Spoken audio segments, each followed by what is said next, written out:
Alors, je n'ai jamais été discriminée de façon spectaculaire, je dirais. Spectaculaire, ça veut dire quelque chose d'un peu grave. Pour moi, la discrimination, elle est plus dans les petits détails, des détails permanents, oui, ça se met dans les interstices de comportement, de regard porté sur ce qu'on a le droit de faire ou ne pas faire.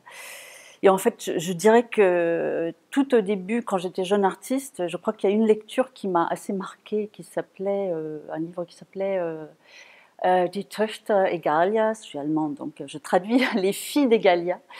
Et c'est un roman qui n'a pas été traduit en français parce que je pense que c'est pas possible, mais qui retrace l'histoire d'un matriarcat où c'est les petits garçons qui sont opprimés. Hein. Donc, et la lecture de ça, c'est assez intéressant parce qu'on voit que tout se met dans des interdits, des choses qu'on ne peut pas faire, des petites histoires qui font que l'éducation de ces petits garçons dans ce roman est très orientée à échouer.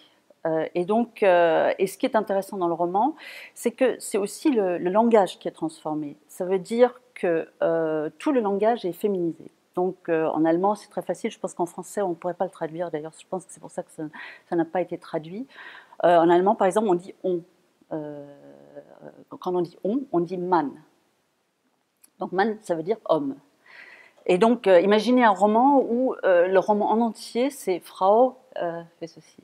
Ou les métiers. En allemand, on dit Kaufmann ou on dit Schiffermann, etc. Donc, c'est toujours l'activité de l'homme. Donc, dans ce roman, c'est évidemment tout ça s'est remplacé par Frau et on dit à ces petits garçons qui ne peuvent pas devenir tel ou tel métier.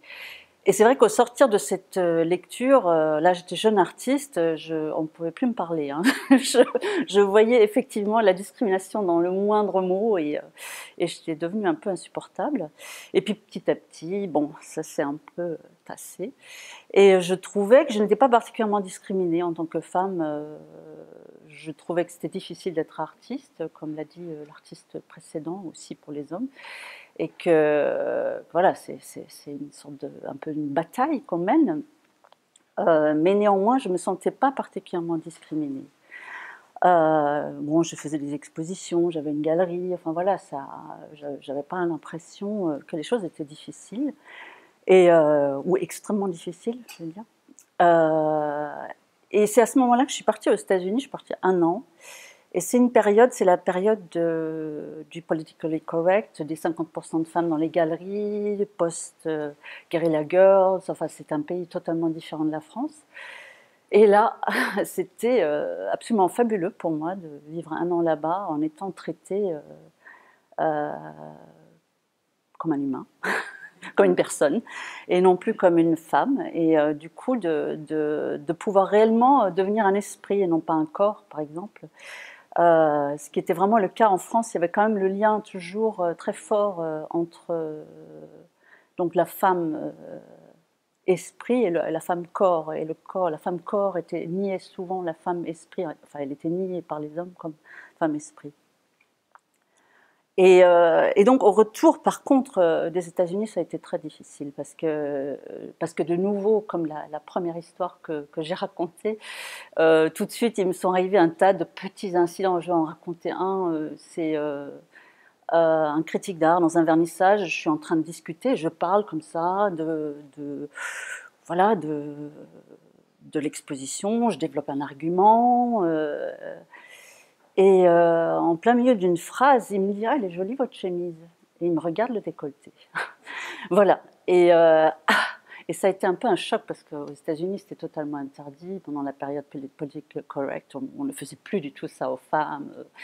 Et donc pour moi, ça a été un choc de retour. J'étais redevenue un corps qui ne devait être que corps, qui était genré, qui n'avait pas le droit de développer des arguments et qui était interrompu d'ailleurs pour qu'on lui fasse remarquer qu'il n'était que corps. Voilà.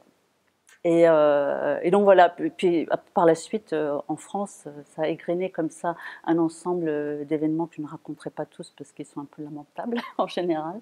Mais je dirais, voilà, pour moi, il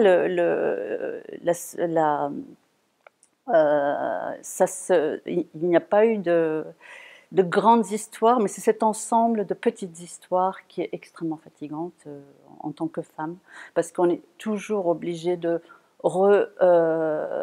dire les choses, de parler plus fort parce qu'on n'est pas écouté, voilà. Et je pense que c'est ça qui nous mène à être épuisés au bout d'un moment et à être beaucoup plus vulnérables aussi, parce que il n'y a pas de confiance donnée à la parole de femme, par exemple, ou si on discute dans un groupe. Il m'est arrivé aussi, ça c'était vraiment très flagrant, c'est un dîner il y avait un directeur de musée, puis il y avait un homme artiste à côté de moi, et puis un tas d'autres gens. Et à un moment donné, on se met à discuter, et puis je voyais que le directeur du musée me répondait aux arguments que je développais en regardant l'homme. Alors ça, c'était assez extra. Je pense que beaucoup de femmes ont déjà eu ce genre d'histoire. Et en fait, il ne supportait pas l'idée que ce soit moi qui développe, alors que cet homme à côté de moi, il était gentil, mais il disait rien. Et donc tout l'échange s'est passé à trois. Donc ma parole était en transition par cet homme pour pouvoir être reçue. Sinon, elle n'aurait pas pu être reçue. Voilà, je pense que c'est principalement ça pour moi qui est une discrimination qui fait que c'est un peu fatigant. Et je pense qu'il y a d'autres pays, aussi en Allemagne, où je me sens moins discriminée qu'en France. Bon, ça a un peu évolué, mais bon.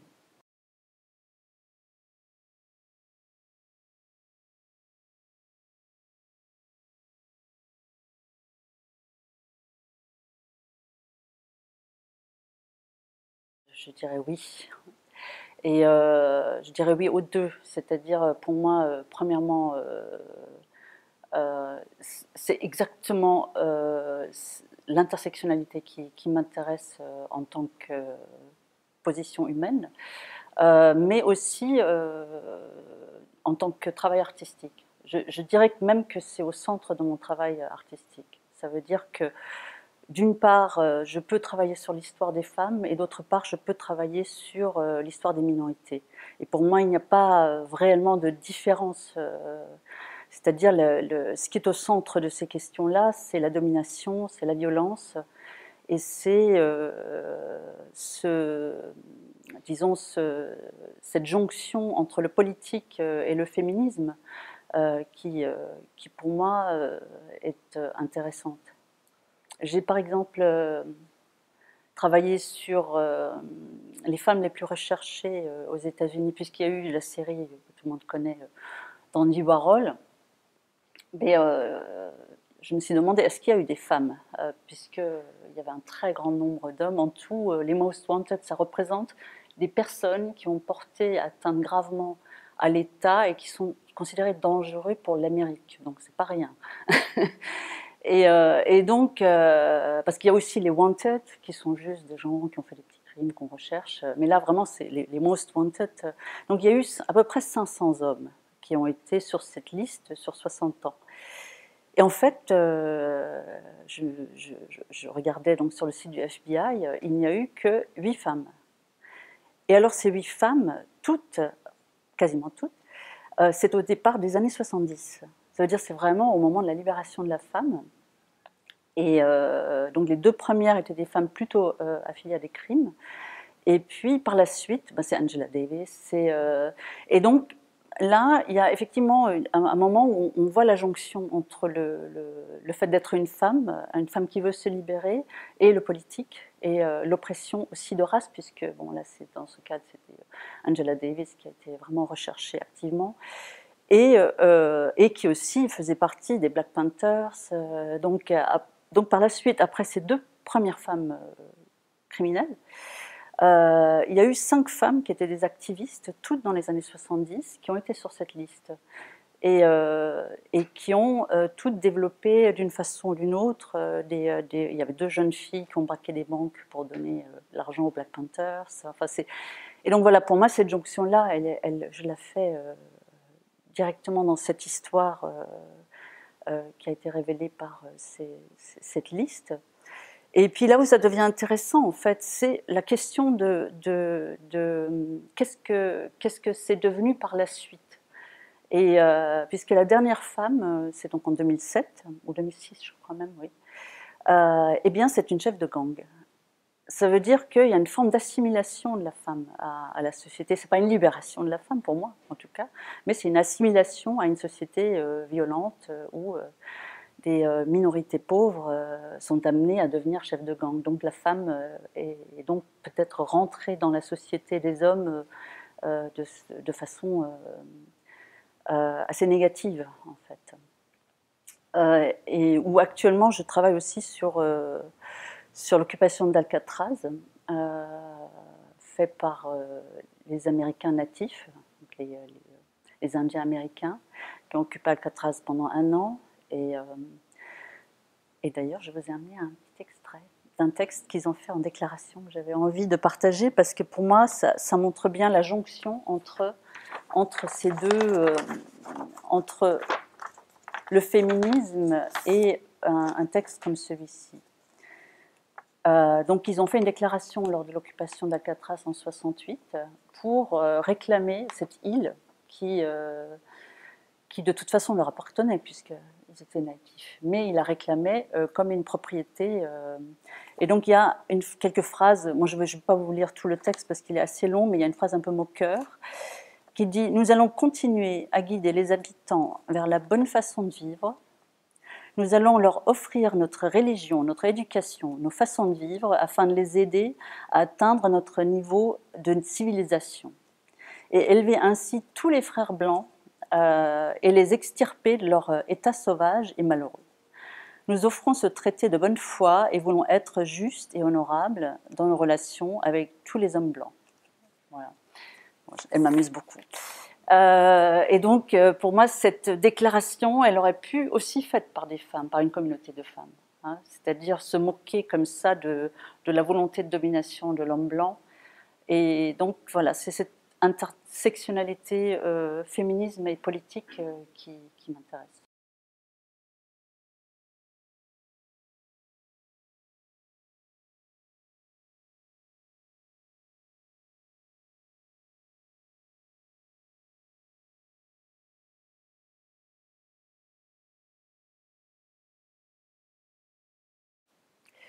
Eh bien, je dirais qu'elle parle d'elle-même.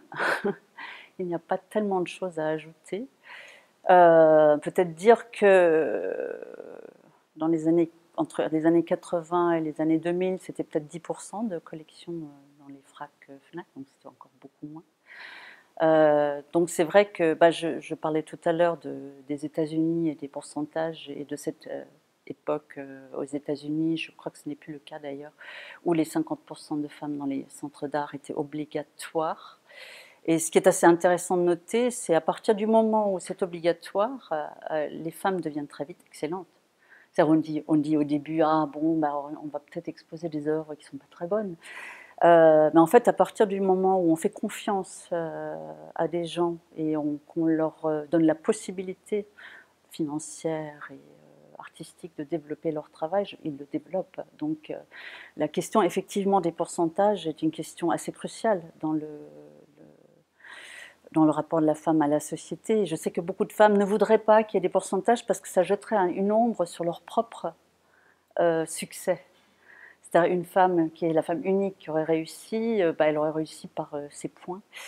Et donc, à partir du moment où on ferait des pourcentages, ça jetterait une ombre sur le succès des quelques-unes. Moi, je trouve ça un peu dommage de considérer ça comme ça. Mais c'est vrai que, alors tout à l'heure il y avait une discussion sur les expositions aussi. On parlait du fait qu'en sortie d'école, les filles exposent autant que les hommes. Et je dirais que ce qui est un peu vrai, c'est que les femmes ont beaucoup accès à des expos de groupe. C'est-à-dire qu'on leur fait confiance pour plein d'expos de groupe. Et là, quand on est jeune artiste, on en fait plein et c'est super. Et à partir du moment, par contre, où il faut investir de l'argent, où il faut porter un travail réellement, Là, il y a de moins en moins d'engagement, notamment dans la société française. Mais on peut le noter, hein, je pense qu'il n'y a quasiment pas eu d'exposition personnelle de femmes au plateau. C'est quand même étonnant, quoi. Et les femmes qu'il y a eu, bon, c'est peut-être John Jonas, je m'en souviens, il faut avoir 80 ans et être américaine peut-être. Voilà, donc il y a quand même cette question, c'est à quoi on a accès. Et bon, peut-être qu'il y a autre chose aussi qui me trouble un peu en France, c'est je trouve qu'il n'y a pas d'entraide entre les femmes, ou très peu. Il n'y a pas beaucoup de réseaux. Enfin, des réseaux que j'ai connus en Allemagne, que j'ai connus aux États-Unis, où on sent que vraiment les femmes qui sont commissaires d'exposition réfléchissent réellement à la question, beaucoup plus qu'ici, à part certains lieux comme ici. Il y a quand même quelque chose en France qui fait que, bon, peut-être aussi une commissaire d'expo, elle a elle-même à faire carrière, donc si elle montre plus d'hommes qui ont du pouvoir, elle va être amenée à avoir plus de pouvoir elle-même. Donc c'est aussi, bon, le pouvoir va au pouvoir, et ça c'est un peu le problème, surtout à l'heure actuelle et à l'heure d'Internet, où un peu plus il y a de clics, et plus il y a de désirs, et plus il y a, etc. Donc je pense que c'est des effets d'entraînement. Et si on ne crée pas d'entraînement autour des femmes, ben ça va mettre encore beaucoup de temps. Ça ne veut pas dire que ça n'a pas progressé. Enfin, je trouve que par rapport à ce que j'ai vu dans les années 90, quand même, il y a une amélioration. J'enseigne, donc je suis dans une école d'art, et je vois que quand je suis arrivée, j'étais quasiment la première femme, il n'y avait que des enseignants hommes, et maintenant on est très nombreuses. Et donc ça laissera une empreinte, je pense, hein, parce que je sais que la toute première commission qu'on a fait la première année, où il fallait envoyer un jeune artiste ou une jeune artiste dans une exposition, ça se faisait comme ça. Bon, chaque année, il y a une espèce de commission, et puis on sélectionne les meilleurs. Et puis ils ont une exposition à Mulhouse, où il y a plusieurs écoles qui envoient, etc. Et donc dans la commission, tout le monde disait, enfin tous les hommes qui étaient là avaient choisi un étudiant homme. Et donc je suis arrivée, je dis comment ça se fait, mais il y a une telle et une telle et une telle. D'un coup, ah oui. Donc voilà, je pense que les choses vont évoluer aussi par mais bon, c'est lent. Bon, je crois, après tout ce que je viens de dire, je pourrais difficilement dire non. Oui, bien sûr que je suis féministe. Et je suis assez étonnée d'ailleurs que beaucoup de femmes se revendiquent, enfin femmes artistes, hein, ne se revendiquent pas féministes. Enfin pour moi ça me semble un peu aller de soi. Néanmoins, je voudrais peut-être parler de quel féminisme, parce que il y a aussi différentes formes de féminisme. Et peut-être pour commencer, je voudrais de nouveau lire quelques questions. Oh, donc, si le féminisme se limite à ce que la femme devienne l'égale de l'homme, sans questionner les structures de pouvoir et l'héritage de la société patriarcale, blanche, alors il m'intéresse très peu. Donc, les questions. Que veut dire égalité dans une société mondialisée qui érige la concurrence comme principe, la violence comme méthode et le profit comme but ultime? Est-ce que la femme doit s'y intégrer, développer ces mêmes méthodes? Doit-elle diriger une entreprise du CAC 40 et participer à l'exploitation de régions du monde plus pauvres? Doit-elle développer une plus grande agressivité pour pouvoir accéder à des postes de pouvoir? Doit-elle devenir brutale en politique pour arriver au pouvoir d'un pays? Doit-elle devenir soldate et faire la guerre, ou devenir générale et diriger une armée? Devenir l'égal de l'homme dans la société actuelle où la domination de l'autre est érigée en loi ne peut générer qu'un féminisme d'assimilation. Donc voilà, je dirais que le féminisme que moi je revendique serait un féminisme utopique, qui mettrait toutes les minorités, que ce soit les minorités sociales pauvres que les minorités de race, dans le combat à mener pour une autre société qui évidemment n'est pas basée sur la domination, qui n'est pas basé sur la violence. Donc c'est un long combat, je pense, et je pense qu'à l'heure actuelle où on a de nouveau la suprématie de l'homme blanc qui est revendiquée quand même de façon assez incroyable, je pense que c'est une période où il est de nouveau réellement nécessaire de combattre la suprématie de l'homme blanc qui est en même temps millionnaire et qui investit dans des régions du monde où on peut opprimer l'autre. Et donc, je dirais aussi que, par exemple, je ne sais pas si, une femme est émancipée et elle a comme employée, comme femme de ménage, une immigrante pauvre, qu'est-ce que ça veut dire?